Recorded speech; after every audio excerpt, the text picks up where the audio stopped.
2022台南自动化加智慧制造展，4月22日伫南胖世贸展览中心举办盛大开幕典礼。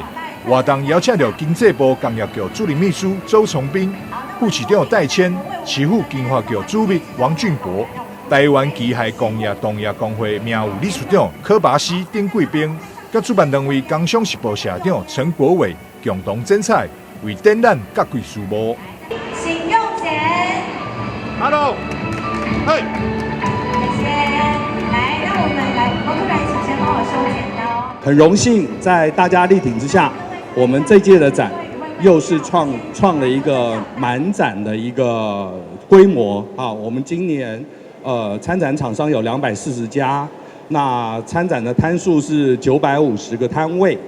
那这个摊位呢，基本上是去年也是满的哈，今年也是满的，显示在经济部工业局还有台南市政府大力协助，还有各位厂商的力挺之下，工商时报在南台湾的机械展呢是越办越好。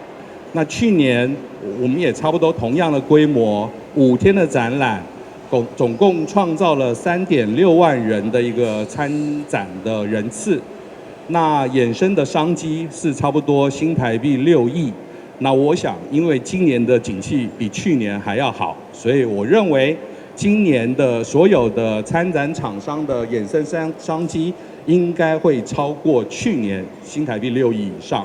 今年的台南自动化智慧展再度破纪录，总共有240间厂商参展，现场有高达950位单位。开展的第一天就吸引比往年更侪参观人潮。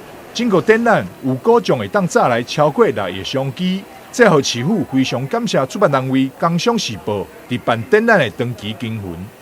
有来看的，有买的超过6亿，所以我想今天呢，这个布局呢、板级，这个产值呢，一定比6亿更多。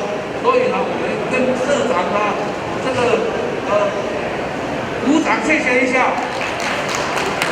台南自动化加智慧制造展，展览时间为4月22日到4月22日，每天上午10点到下晡5点。入场以实名制、凭名片，或者是写问卷，会当免费完成入场。民众若是对展览有兴趣，嘛会当伫脸书搜寻自动化机械展，就会当查询到展览更侪内容。